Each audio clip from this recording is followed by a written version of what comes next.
In this presentation, we'll be examining some of the regions of colonial North America and the European powers who controlled areas of what would become the United States prior to the American Revolution. You can see on this particular map some of the regions that we'll be examining in greater detail: the New England colonies, the Middle colonies, the Southern colonies, and the Chesapeake. In addition, large sections of what would become Canada were fought over between the British and the French prior to the American Revolution and slightly forward.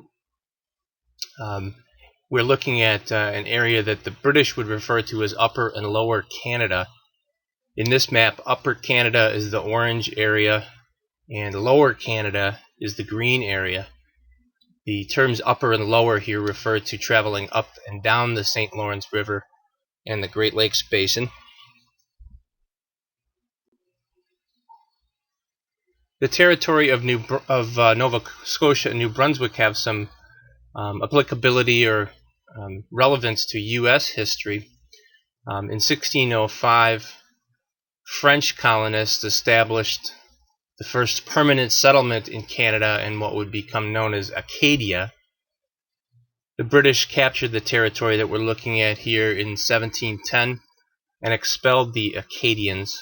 These people would be forced to move to what is present-day Louisiana, and we know them today as the Cajuns.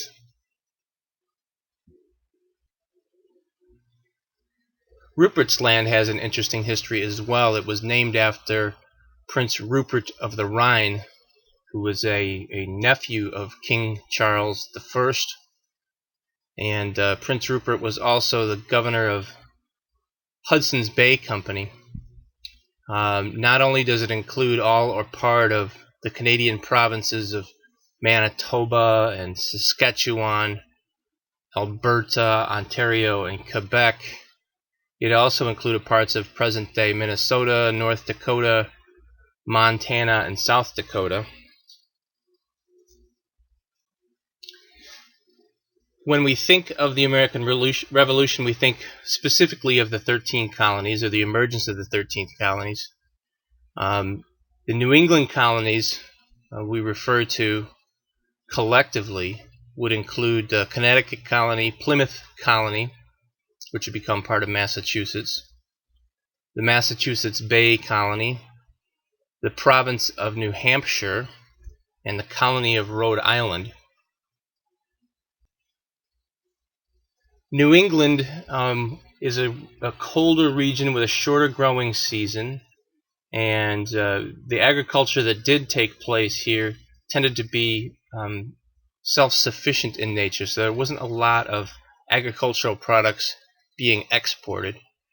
Some of the products that did find export markets from this region were lumber. Cattle were somewhat an important export crop or export item. Fishing was very big in this region. Furs. The further south you go, you do find some corn being exported from places like Rhode Island. A little bit of metalworking as well. There are some iron deposits, and the metal and metal products were produced for export, but this was a region that lacked the ability to produce agricultural crops in abundance for export. The middle colonies we refer to would include Pennsylvania, New York, New Jersey, and Delaware. You can see that New Jersey at one point in time was divided up into two colonies, East Jersey and West Jersey. These colonies were mostly free labor colonies with some indentured servitude. In terms of exports, a greater number of agricultural products were exported. Corn, wheat, and flour were exported. Apples, dairy cattle, Tobacco, the further south you go, especially when you get into what would become Delaware.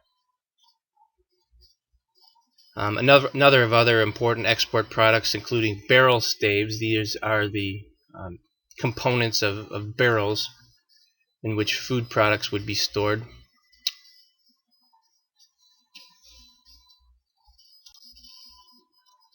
When we discuss the Chesapeake Colonies, we're thinking specifically of the Chesapeake Bay, and two colonies in particular are the center of this region, the colony of Maryland and the colony of Virginia. This was increasingly a region of slavery. It began as a region of heavily indentured servitude, but as the 18th century emerged, slavery played a greater and greater role in this region. In terms of exports, the Chesapeake region's principal export was tobacco, a very important cash crop by the middle of the 17th century. In addition, the corn, fruit and vegetables, beaver pelts were important, as well as the product flax. When discussing the southern colonies, we're referring specifically to Georgia, North Carolina, and South Carolina. These colonies developed plantation-type agriculture, and their economies were heavily based on slavery. Early on, tobacco was an important crop in this region, as well as other agricultural products, including wheat and corn. South Carolina became a major producer of rice, especially in the lowland region. Indigo was an important crop. Beef, silkworms, and cotton eventually would become one of the most important crops, although it wouldn't be until the invention of the cotton gin that American cotton began to take off in the very late 1800s. The Spanish, of course, arrived in the Americas long before the British did, a good century before the British began to significantly have a presence in the Americas. You can see some of the major colonies, and we're looking specifically at North America here. In addition, the Spanish controlled roughly 2/3 of South America, as well as the Portuguese in Brazil. For the purposes of our discussion, you can see much of the western United States was once Spanish colonies, as well as the state of Florida. There was a significant amount of slavery in Spanish colonies in the Americas, and laborers who, especially agricultural laborers who weren't slaves, might be falling under the category of debt peonage, Peonage, which is the idea that peasant farmers would be free in the sense that they weren't slaves, but they'd have to purchase their foodstuffs, the supplies they need, clothing, from a landlord, and of course the prices would be a little higher, and people would get gradually stuck in this cycle of debt where they could never leave. Unlike the modern United States, where if you fall into debt you can just declare bankruptcy, in this time period debtors were required in the Spanish colonies to stay where they were. They couldn't just get up and leave, and essentially they'd be tied to the landlord forever based on debt. So it's kind of a form of slavery in a way, although technically these were free people.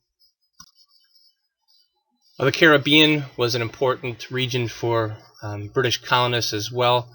The predominant crop being exported from this region was sugar, derived from sugar cane. This was a region heavily dependent upon the importation of African slaves.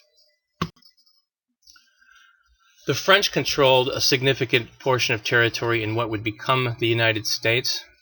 When we get to the administration of Thomas Jefferson, we will resolve what becomes of French Louisiana. But as you can see, the middle third, or middle half almost, of the United States was at one point in time French. Trading was an important component of the economy in the French colonies. Slavery not as important as it was in the British colonies, although had the French been around longer, they may have they may too have turned to slavery in larger numbers. We sometimes forget that the Russians had a significant presence in North America. You can see that they had holdings as far down as California at a place called Fort Ross. Alaska was the major destination of Russian colonists and settlers, heavily based on fur and trapping, the economy of the Russian settlements. And the last one we'll take a look at briefly are the Dutch settlements in North America. By the beginning of the 18th century, the Dutch were reduced to a few holdings, as you can see, in the Caribbean. In the middle of the 17th century, the Dutch had been at war several times, mid to late 17th century, with the British, and gradually they lost the region they called New Amsterdam and New Netherlands. This would become British territory by the end of the 17th century.